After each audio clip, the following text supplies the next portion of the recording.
Good afternoon, everybody. My name is Inga Cotton. I'm the founder and executive director of San Antonio Charter Moms, and these are Charter Moms Chats. So it is still enrollment season in San Antonio for schools of choice, and today we're featuring the Gathering Place on our social media channels and in the discussion group. And today I'm so excited I get to talk to Ryan York, who's one of the co-founders and co-CEOs of the Gathering Place, and also Ms. Jay. So Jay Jackson Carter is the founding principal at the Gathering Place. And so we are going to talk about all things Gathering Place, about what the school culture is like, and also how families can get more information, how they can enroll their kids for the coming school year. So Ryan and Jay, thank you so much for joining me on Charter Moms Chats. Inga, thank you so much for having us. Yes, thanks. Thanks for the invite. Yeah. Okay. So for folks who are maybe have never heard of the Gathering Place before, can y'all kind of distill down like what is the mission and vision? Like what, and this is, it's hard for me to like take it down to this level because like I remember meeting Ryan and Asha and like, you know, we were bumming around at the Witty. I think my kids were running around, and so like I've seen this since it was just like a little sprout of an idea. But for folks who are just maybe just hearing about the Gathering Place for the first time, can you talk about like what is the mission and vision? Like why did you want to create a new charter school that had this unique purpose? Yeah, absolutely. So you mentioned Asha. Asha is my partner in this work, and her and I are the co-founders and co-CEOs of the Gathering Place. And the Gathering Place is a really unique school with a really unique mission. So our mission statement is to nurture and celebrate the inner brilliance of every kid.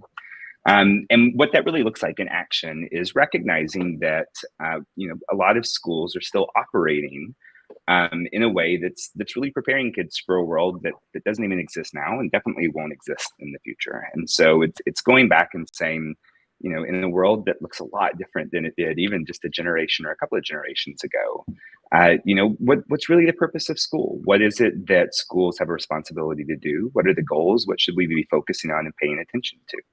And the Gathering Place has a broader definition of success for our school and for our kids than what I think you see sometimes in other spaces. And specifically, we focus a lot, we're a project-based model, which really means that our kids spend time every day thinking about, talking about, and working on real problems. We believe the world has enough challenges ahead that we need to start engaging our kids in them now and not just in sort of made up worksheets and problems where you're trying to figure out how many apples and pickles somebody has if they share 3 with a friend. Like kids care about what's really happening in the world, and they care about the real problems around them in their community and their families. And so we learn through those experiences.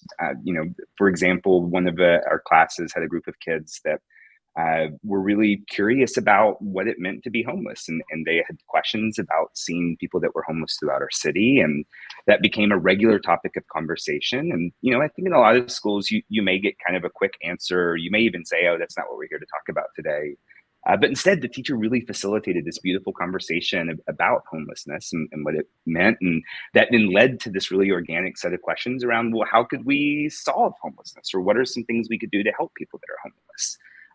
Which are the types of questions we want to hear kids asking. And then we want to engage them in great question. Let's talk about what we can and can't do. And let's talk about what some options are. One of the things that through this discovery process that the class realized was that a lot of people who are homeless have pets, but homeless shelters don't allow pets in the homeless shelters. And so there were a lot of people that were homeless, but that weren't utilizing or taking advantage of shelters because they were afraid of losing their pets. And so then the kids dove in and they learned architecture and blueprint design. They learned about construction, and they created floor plans and architectural designs along with associated budgets and costs for what it would cost to build a pet shelter onto a homeless shelter. And ultimately members from Ana Sandoval's City Council District 7 office came and the kids got to present to them. And I share this as an example to the question of what's the purpose of the Gathering Place? What's the vision of the school? Those are the kinds of learning experiences that teach the skills that really matter right now. The ability to identify problems, the ability to work together to come up with solutions, the ability to then take your ideas and actually put them into action. That's what our world needs a lot more of, coupled with the compassion and care for how other people are doing and how to make our world better. That's really what the Gathered Place is all about. And we're in our 3rd year. We opened in the fall of 2020. smack dab in the middle of the pandemic, kindergarten through second grade with 350 kids. We added 150 kids. In our growth, we added 150 kids each year. So last year we were at 500 kids. This year we're at 650. And we also added grade level each year. So last year we were kindergarten through third grade. This year we're kindergarten through fourth grade. And we continue that pattern all the way through kindergarten through 12th grade. Yeah, well, I was thinking about what Ryan, what you're talking about is, making learning relevant for kids. And, I think about like in our home, like at the dinner table, we have conversations about current events, and the kids are, sometimes they're, they have questions that, they're not quite sure what my husband and I are talking about. Sometimes he and I get kind of fired up talking about the news, things we're upset about in the world. But like, how great it is that y'all are bringing that into the daytime of the curriculum, and the teachers are ready and willing to facilitate those questions instead of just sort of dismissing it or saying, well, that's outside the scope, or that's going to create too much conflict. Like, but kids want to know what's happening in the real world, that they see and understand a lot more than adults tend to give them credit for. When during the pandemic, I heard from families saying, and like, that their kids seemed disengaged. They were questioning, what is the purpose of school? Why are we doing this? Why do we have to jump through so many hoops? Why are there so many rules? What is this leading towards? That relevance is a really key fact towards bringing kids back into feeling like their school experience is meaningful to them. Yeah, 100% agree.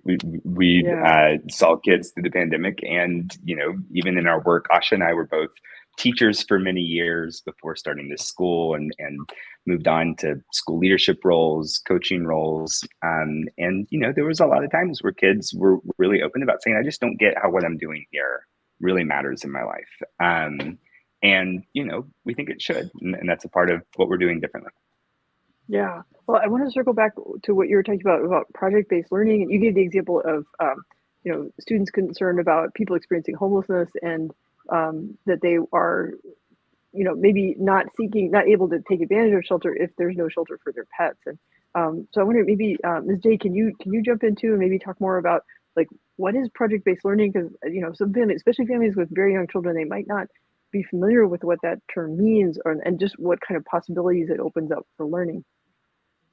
Absolutely. So project-based learning, or PBL, you'll hear us abbreviate to PBL. We love acronyms.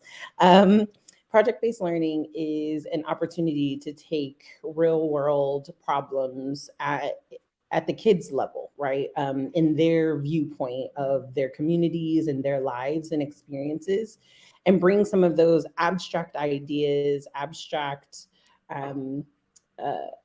experiences, and make them a bit more concrete, to where our kids are identifying real problems in their view. It could be something in the class community that they want to solve or resolve or help and aid. It could be something on the school campus level. It could be something out in the community. And to the example of the project where our kids were collaborating with a homeless shelter, it was something out in the community. It was a need that they saw, a need that they recognized that they wanted to be able to help with. And the teachers are huge in facilitating that learning. Their role is to help bring some of those pieces to life. Their role is to help with the research. It's to help with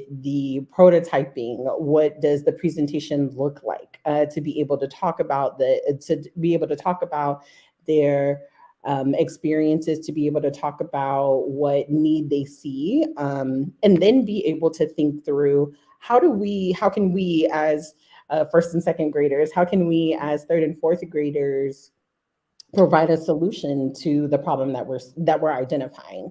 And so our teachers facilitate those learning opportunities and those spaces to be able to engage in conversation, to be able to prototype. Sometimes our projects lead to physical builds.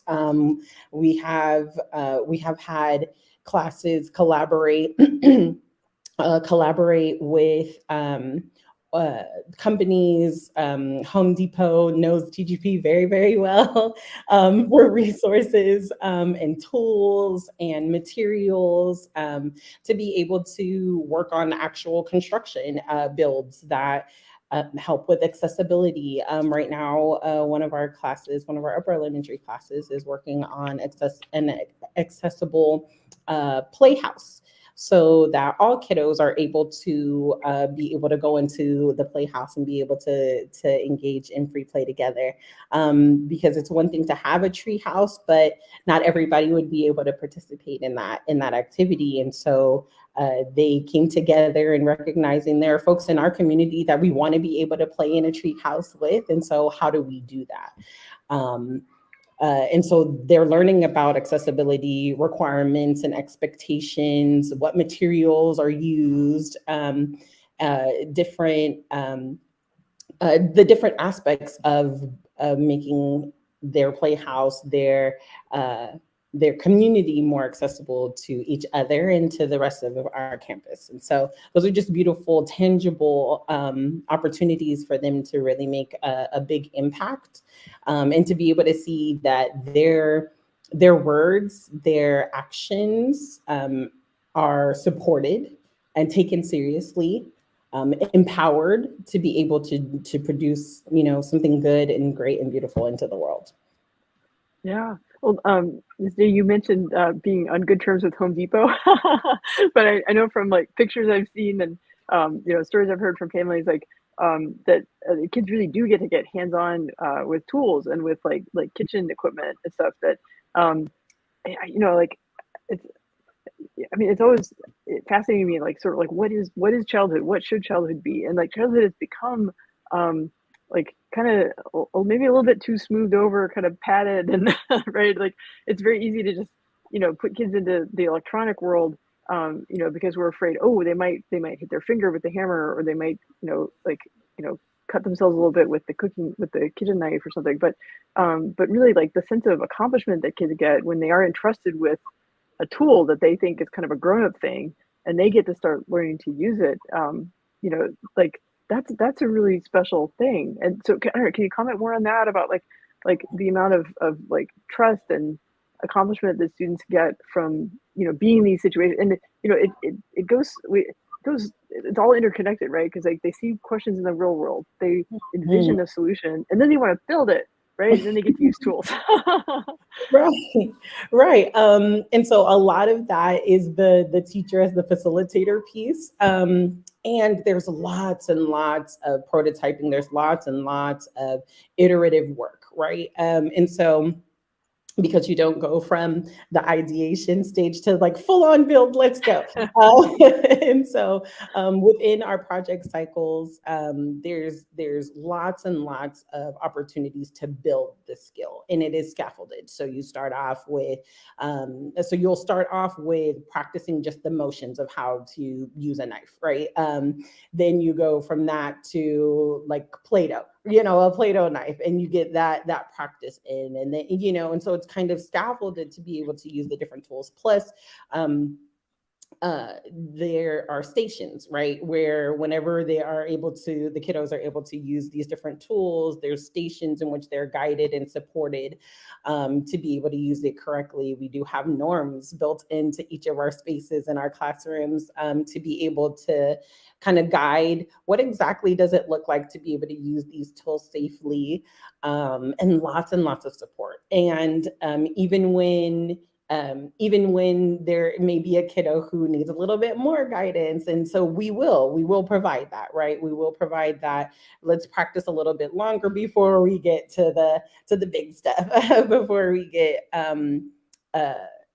get to just like kind of less hands from the teacher and more hands from the kiddo. And like all of that is scaffolded, as we do with anything else, as we do with being able to read, as we do with being able to write, as we do with being able to walk and move, and all of the other pieces of development that we guide our kids through. We do the same for these really hands-on and empowering ways to encourage them to be able to be able to have opportunities for them to build, for them to cook, for them to create. And so, yes, it's definitely scaffolded support. But yeah, they get their hands dirty. They actually prefer it that way. And so, yeah, they get to work with real fruits and vegetables, and they get to practice with different flavor profiles. They did for the last cooking showcase. They did kind of like an around the world um, uh, theme in which they cooked different meals with different ingredients from different countries. And the kids just did a fantastic job of being able to like explain what they were doing, why they were using certain materials. Well, this doesn't grow in this area, but it grows in this area. And they were so excited. And all of that is because we gave them access, right? We supported them to be able to learn about it, internalize it. They tasted their own food. Some of them were like, I don't like this. That's okay. But a lot of them actually figured out, like, hey, I do like this veggie, or I do like this fruit. This fruit looked funny, but I actually really like it. And they were able to like have those experiences for life. A lot of them took those recipes home and started to make them at home. And so that's another way of where we're bringing what's happening in the school space and even taking it at home with their families and friends, even outside of school. Yeah, well, that's an aspect of project-based learning that is, I think, maybe people don't appreciate is that they might focus on like, okay, what's the end product? Oh, it's this cooked food. But along the way, it's activating all these things like the writing and the presentation skills, right? And then also the sort of executive function, like the planning. And you talked about iterating, right? That these are real world skills that will help kids not get discouraged. That if they have an ambitious goal and maybe they don't get there in the first try, or they know they need to break it down into smaller pieces. They need to ask for help. They need scaffolding. They need to go get the resources or tools that they need. That unlocks a whole world of possibilities. After kids have gone through a period of where, like during the pandemic, we had to keep them home to keep them safe, and we had to say no to a lot of stuff. Mm-hmm. And now they're in an environment where people are going to say yes. We'll find a way. Exactly. We do, and you nailed it right at the end. Like, we're going to find a way, right? We're going to find a way. Maybe not the way that you thought at first, but we're going to keep working on it to where we can find a way. Yeah. Exactly. Well, and then, as you mentioned too, that like that comes down to like what the facilitators, what the teachers, their skill in terms of being able to like keep the kids safe, but and show them a way, and also and like tying back to what Ryan was talking about earlier, like there's topics that might be considered off topic or off limits in other environments are those are on the table because you want to respond to what kids think is relevant. So if they're noticing people experiencing homelessness, they want to ask questions about that. And Ryan mentioned the school opened in 2020. That was an environment where there were recognition about the injustice to George Floyd, and there were like protests and demonstrations across San Antonio. So I know that that's been baked into the gathering place, from day one. This awareness of equity and social justice. So if y'all could like comment more on that, like how does that enrich the environment, and how do the facilitators like bring the students along, but also help them feel like they can speak up and they can feel safe. Yeah, we'll ping pong back and forth on this.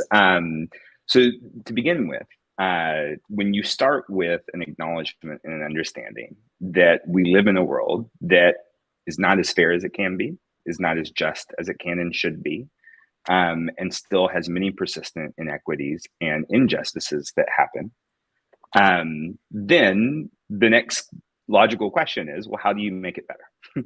And it's a complicated question to try and answer. However, one of the things that we know for sure is that the next generation is going to be responsible for the next iteration on how we make our world better. And so we certainly don't claim to have all of the answers there, but we do know that in order to make progress, in order to see change, we have to engage our kids in that process. And it is the process. It's not telling our kids what to think, but it is teaching our kids more about how to think. It's engaging our kids. Jay can speak to in Jay's first year at the Gathering Place, she was one of our founding teachers. with first and second grade students, and did an absolutely beautiful project, just engaging kids in a conversation of what fairness even means. Which, when you sit down and you actually start to talk with kids about that word and what it means, it elicits a lot of really amazing questions. And that is both a literal example and also a symbolic example of what engaging kids in equity and social justice-based work means for us. It's understanding that the path towards a better world is asking questions when things don't make sense. It's making sure that the right voices are at the table. It's learning how to listen to people who think and have experiences that are different than your own. Which, regardless of anyone's set of beliefs on any one thing, most people I've ever met agree that our world would be a lot better if we were better at perspective taking and better at listening to people who think differently than us, and learning how to really come to understand other people's experiences and perspectives. And there's an absence of that in many different spaces that we operate. And whenever you see a big problem in society like that, one of the first questions is, well, what was taught, or maybe what wasn't taught in schools, which is one of the very unifying shared experiences that most of us have, that led to this outcome. And, for those of us that are, around the age of many of the caregivers that have children in school right now, a lot of our schooling experience didn't teach those things. We didn't have explicit conversations and instruction around perspective taking and empathy. We didn't get to practice that a lot. I can speak for myself, and that my schooling experience, I was just quiet most of the day. I didn't even forget active listening. I didn't even do a lot of listening to other people. I was just memorizing and doing the odd numbers in the back of the math textbook and taking my quizzes, and then I do it again the next day. But so anyways, that's at a high level some of the core pieces. And then Jay, I'd love for you to share a little bit about maybe your project, and just also then what it means to lead a school. I know, Inga, part of your question was, gosh, I'm sure we as people that speak to friends, maybe some of us that have children, have had questions come up where we're like, oh gosh, how do I answer this? I wasn't ready for this. What do I say? What do I do? And some of those actual sort of day by day, how do I handle these conversations? Some of the hardest part about teaching this work as well. Yeah, absolutely.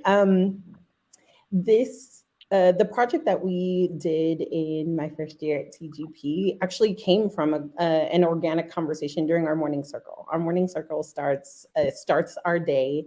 It's the very first thing that we do. We get together as a community. We talk through different social, emotional aspects of just how we navigate each other. What does it mean to be a good friend? What does it mean to communicate? How do we solve conflict? Because this really is my best friend, but they hurt my feelings.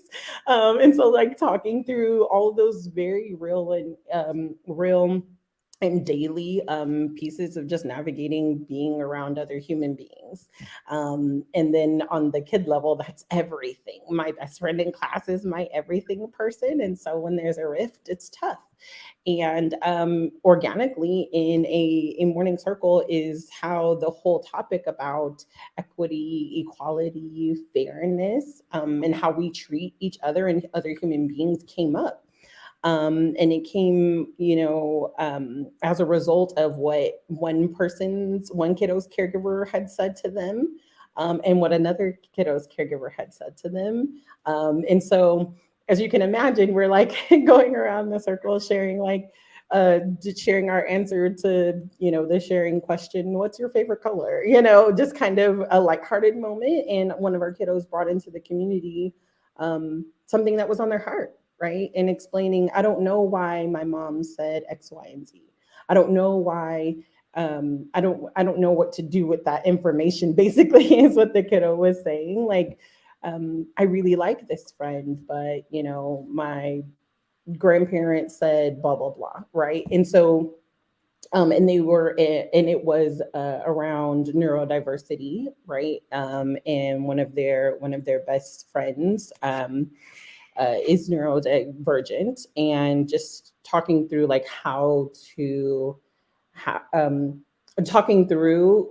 why it's okay to be friends with whoever you want to be friends with. And like other in, you know, when it comes to what we do in the school space, we have all kinds of people and cultures and backgrounds and life experiences. And so from that moment sparked our project to talk about how we treat each other, how we communicate to each other, how do we take care of each other. And it was beautiful. We ended up doing a full uh, they became playwrights, and we did a play that we ended up recording, in which they were playing through different scenarios that they had experienced in real time in their lives. One of them was like a recess scenario, another one was when they were at a birthday party, right? And just kind of talking through, this is how I would say it, this is how I would respond, this is how I show my care and acceptance of everybody and anybody, because we all deserve that, right? And so that's that's an example of how it can be introduced into a community, and how we responded. And we responded with recognizing how, me and my teaching assistant were able to take that moment and really make it tangible for kids, because to give a definition of equity is really tough for a 6-year-old, but to make it real in their lives, to say like what you need, if you need something that I don't need to have the same experience that I have, then I'm going to do what I have to do or what I can do to help you, right? And that's one of the, like, we had a living definition of equity that morphed and changed as we experienced more literature, as we had more scenario work, as we did more to like kind of broaden our kids' horizons when it came to how we literally just navigate in a day-to-day basis. And those are things that happen on the classroom level. And then even as a school body, with the TGP Collective, we are regularly making sure that we are mindful of equitable practices, language, experiences, and opportunities. Um, we're mindful of inclusive language. We're mindful, and we talk about how to stay mindful for all of those pieces, because it is something that lives organically at the gathering place. Yeah. Wow. Hey, that's beautiful. Yeah. That I'm thinking back about like when my son was in kindergarten, and he is neurodivergent, and I know there were instances where other parents told their kids not to interact with my son, because they were not comfortable having their children interact with a child who is neurodivergent. And I felt like we didn't get the support we needed from the school, um, to provide the inclusion that my son would have benefited from. And so your example, like, it's just beautiful, because like you said, talking about equity, adults struggle with that, right? And come up with a very abstract sounding definitions, and then but to break it down in terms of, like young children sharing their lived experiences and thinking, and this perspective taking, like, well, how would I feel if someone treated me that way? How would, I know I want my friend to have a similar experience as me, but they need this extra support in order to access that. Like, and then, like that's just what a great way to teach that. And like Ryan was saying, it's like we want the next generation. Like, there are so many things about American history, Texas history I didn't learn until college, or I didn't learn until I went investigating on my own, because it wasn't part of Texas curriculum. Still isn't part of Texas curriculum, is excluded from Texas curriculum, right? But kids need to know these things so that the next generation can make better choices and treat each other better, than how, the folks in our generation were, what kind of messaging we got about how we got here. So thank you. That's really beautiful. I don't. Yeah. There's no question I can ask that would like follow that, but I want to make sure that we cover some of the practical logistical questions that folks might have. So Ryan mentioned about what grade levels the school started when it opened, adding a grade every year, and then I know that the campus has continued to kind of evolve, right? So like from temporary buildings, like more permanent buildings, stuff. So I was wondering, maybe Ryan, can you comment more about the campus and about growth and things like that? Well, I'm thrilled to share news that we just announced to our own community not 2 weeks ago. But we our middle school is 5th through 8th grade, and so our middle school actually opens next year. And we currently, our elementary school, for those of you that have been in San Antonio for a minute, where our campus is located, is actually what used to be Pear Apple County Fair. And it's right at the intersection of 410 and Bandera. And we bought half of a 15-acre plot of land for our elementary school. And the other half was owned by a church that had been operating the space since it was Pear Apple County Fair. And while there were some conversations sort of trying to figure things out for a while, we finally get to share and announce that we have bought the remaining 7.5 acres of land, including the building, to open up our middle school. So now we have a 15-acre plot of land. The elementary school and the middle school will be right next to each other, literally on the same plot of land. We have an amazing percentage of families that have siblings at our school. Close to 30% of caregivers at our school have multiple children at our school. And so there was a lot of like, where am I going to have to take one when the next one's in middle school? And anyone that has multiple kids navigated that can be really tough. So part one is just, we're really thrilled to share that and excited to have such a beautiful piece and for all of our kids and staff to be in the same space. We have a gorgeous campus too. And as a side, we run tours for families, multiple tours a week. We have on average about 10 to 15 maybe families tour every week on our campus. It's set inside of this like outdoor sort of college-like campus vibe with lots of old oak trees, and it's actually 14 different buildings that kids move between pretty freely. And it really is a gorgeous space. And like I said, the campus is going to continue to expand. Also on the nuts and bolts pieces, we've gotten to talk a lot about the project-based learning, but we also have, over an hour and a half of dedicated time in literacy instruction, where kids have direct instruction in phonics, read aloud, small groups, all of the best practices that you find in lots of schools related to making sure kids are developing a strong foundational understanding of reading and literacy. Similarly, we run a nationally recognized math curriculum called Eureka Math that kids have access to every day. Our kids have arts classes, elective classes, recess. So there's many parts of the school day that really do pull from best practices that already exist around education. And then a lot of what we've talked about today is then what makes the Gathering Place really special on top of that. And if you go to our website, which I know, Inga, you have up on one of the tabs, thegatheringplaceK12.org, it breaks down to sort of a day in the life of what's happening for a kid throughout a day, as well as more information just about the overview of the school. Yeah, thank you.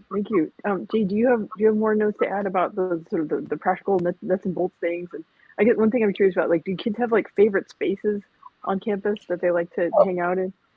Oh, absolutely. So our big recess area is affectionately known as Treecess, because there's lots and lots of trees. And so yeah, Treecess is a big hangout. They really enjoy just kind of being amongst the trees, climbing the trees. There is a favorite tree. It's a squiggly tree. And so we have kids sitting on the tree limbs all the time.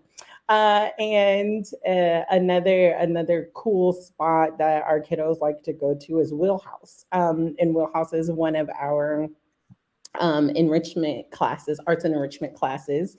And it's just a really cool space to be in because it's got 2 garage doors and they're always up and open. And then it's got the stool seating. It's got all of the materials because that's the class where they get to practice with the tools and have lots of like raw materials that kids can work with. And get their hands on. And so, and it's very kid-centered in this space. Like as soon as they walk in, they're like, I need to touch everything, and they can. And so that's another hot spot that our kids like to hang out. And then lastly, our music lounge. Blanche, our brilliant music teacher, has transformed the classroom into a really cool like vibe, with the lighting in there, and there's a cloud that they built that she's had collaboration to build inside the classroom that has lights in it so it matches the mood and it dances with the music.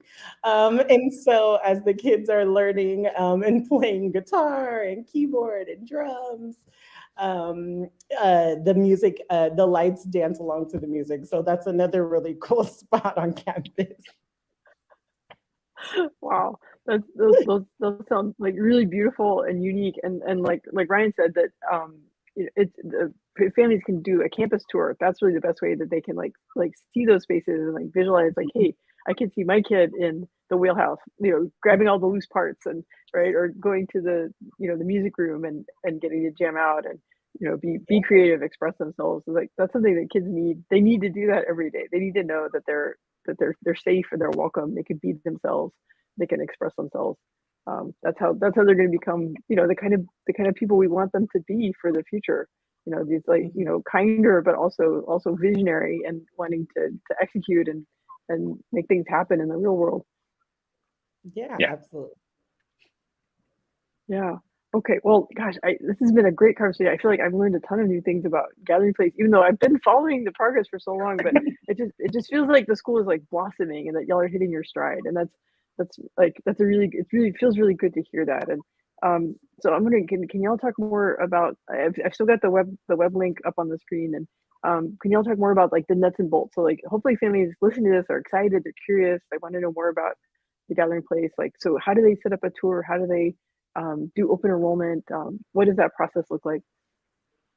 Yeah, absolutely. So applications are on our website, which you've got down at the bottom of the screen there.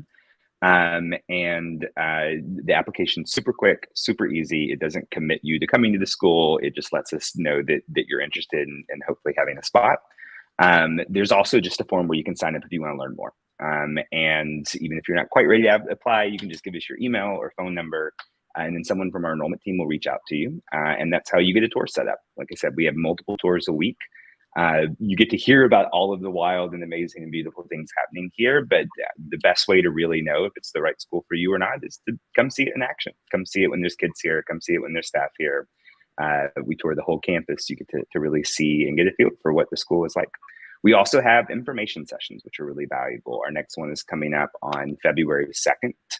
They're hosted at our campus. So it's not only a chance to see the school, but it's a chance to get to hear a little bit more from me, from Miss J, and most importantly, a chance to ask some of your questions. And if there's sort of a burning question in the back of your mind of like, yeah, but what about this? Or could you talk about this? The information sessions are the place to go. Open enrollment for us ends on March 3rd. So we basically have a month left to get applications in. Next year, we will be kindergarten through 5th grade. So right now, we are on a wait list for kindergarten, 3rd and 4th grade. We have a few open spots right now for 1st and 2nd grade. And then if you're interested in applying for next year, you can apply for any of those grade levels. But definitely get your application in before March 3rd so that you can be a part of the lottery and see if you're able to get a spot for next year. Oh, right, that's fantastic. That covers the nuts and bolts, all the practical information. So I don't know, Ms. J, do you want to kind of close this out with some thoughts about like I don't know, just like a happy moment. Like, what have you seen your kids experience on campus lately? Yeah, gosh, there's so much. One of the things that's like very front of mind and present, we launched after school clubs this school year. And so last semester we got to do rock band and anime club and podcast, just to name a few. And this semester we've got a TGP news station that started. We've got a basketball club that started. We've got Disney club, and so all Disney lovers are in the club. We also have a Dungeons and Dragons club that had so many kiddos interested. And so those are some of the like just really cool and dynamic things that are happening at TGP. Our kids are just absolutely absolutely excited about being a part of these clubs and getting a chance to express themselves in even more ways, in different ways. And getting a chance to do some of the things that they haven't gotten a chance to do at school, right, with their school friends. And so I'm really excited to see what ends up happening with our TGP news station. And so they're right now ideating about their first cover story, and so they're super excited. It's really cool. Wow, I actually this is great. I'll be headed from here straight over to clubs. Today's the first day of clubs, and my daughter is one of the clubs, and so I've got to go from here straight over to there to pick her up from clubs and hear how it went today. Yes. How exciting. Wow, there's just so much going on at the Gathering Place. It's really exciting. Well, I really encourage families to like go take a tour and find out. Like it's a really unique school in the whole San Antonio school choice community. And for the families who are part of the Gathering Place, like I'm so happy it exists because it allows these children to really blossom and really reach their potential. Yes. Inga, thank you for making the space and time for us to get to share a little bit more about our story. Yes. Yeah. Thank you so All right. Thanks so much. All right. Take Have care. a good evening. I hope clubs went well. Thank All right. Bye-bye. you.